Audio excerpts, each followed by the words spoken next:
What do you think are the biggest challenges right now, if we want to move the market forward in the next 12, if we're back here at the end of next year or beginning of 13, what will we have accomplished and what will we have addressed? You want to go first, Jim? Sure. So I think during the conference, a lot of you guys have brought up a lot of the issues with deployment, and it really is about, borrow a term from another industry called plug and play, which is basically getting these things and all of these deployments of small cells to plug and play with each other, with the network, with the legacy infrastructure, with the types of signals and interference that are out there. And so while we may have been working on it for 12 to 18 months, it is maturing this to the point of being where carriers want it to be in terms of a carrier-grade deployable system without what I like to refer to as sending a lot of engineers along with the system to help it get into deployment. And you're the CTO, right? Yes. Okay, just checking. I do like engineers, by the way. Oh, okay. That's okay. There's a CTO who doesn't want any more engineers. Okay. In my company, yes, and not in the field. Okay. Put them where they're useful, right? Yeah. Khurram? Yeah, I mean... biggest issue? Well, you said biggest issue in the next 12 to 18 months? Yeah. Well, I think, when we look at it, there are some challenges with the customers in order to deploy them faster, including backhaul and getting access to locations. And I think there are efforts in the industry, both on the technical side, where we're integrating wireless backhaul. So with our picocell, you actually can get a 60 gigahertz backhaul integrated with it, so you can get point to point up to a gigabits backhaul. But the other piece is to just scale this stuff. You're thinking about a large volume increase. So as an example, one of the largest carriers in the world has 50,000 base stations here. They want to deploy 500,000 picos in 3 years. So that's a 10x fold increase in number of picocell or number of base stations in 3 years, which took them 2 decades to build those 50,000 sites.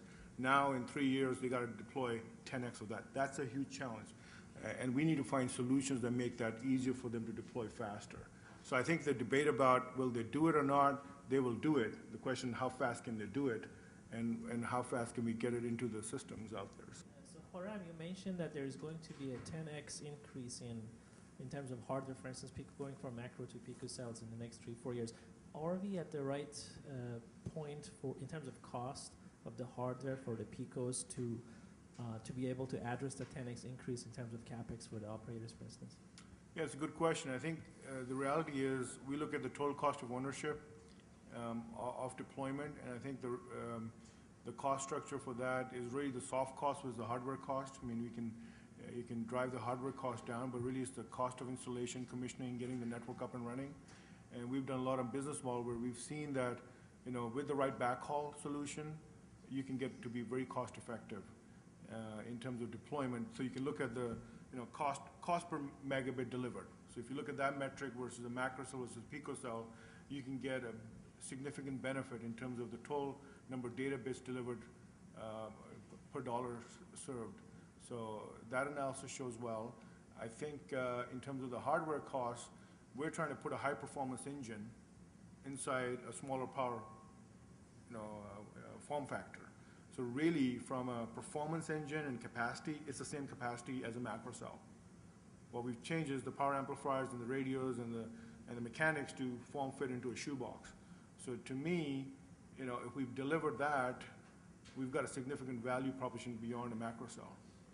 And when you look at coverage per se, you look at that, you say, I cover 1 mile with a macro, and if I put, X picos in there, right, you're getting a significant amount on data megabits per square mile in that area. So that is where we think the value prop. Now, it only works well when you have a large data demand model, right? So when the data demand wasn't there, when the 3G picos were being out there, there wasn't enough justification for that.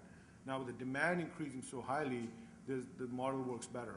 Now, the pricing model that people talk about, I think that's the other part of the question on the costing is, we feel that, the carriers are going to, they've gone away from the unlimited to saying we're going to do price per megabyte or others. And the reality is, if you look at 90% of iPads, the traffic on 90% of iPads is going over Wi-Fi today, right? It's not going over the 3G networks because you can't download more than 20 megabytes, And every time you try to download an Angry Bird game, it's more than 20 megabytes. So we're in this catch-22 situation where the demand is there, the opportunity is there. Yeah, we have a non-cost-efficient network. If you have a much cost-efficient network, the demand will even go bigger. So I think that's what that the picocell will hopefully open up the opportunity for the carriers to get more revenue as well. Okay. Yeah, I mean, I would say the similar thing. I think when you saw, basically an unlimited model from Sprint, you just got a whole bunch of congestion.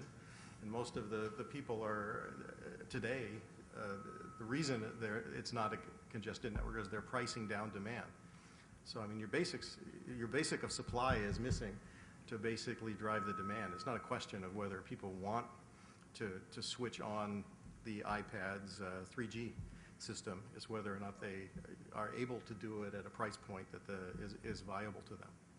So, I mean, I think there's examples of basically in North America already where you get this unlimited demand. I think the iPad had unlimited demand for all of 1 month. If you manage to get one of those systems in, okay, I'll talk to you later. Maybe I'll. But you saw that the demand was there, and in Japan we see a little bit different dynamic. They have fiber deep in the network. They have the backhaul. They have a lot of things. There is a real access jump in trying to get small cells into the Japan market quickly, as fast as possible, and so. I don't think it's a problem of demand at all.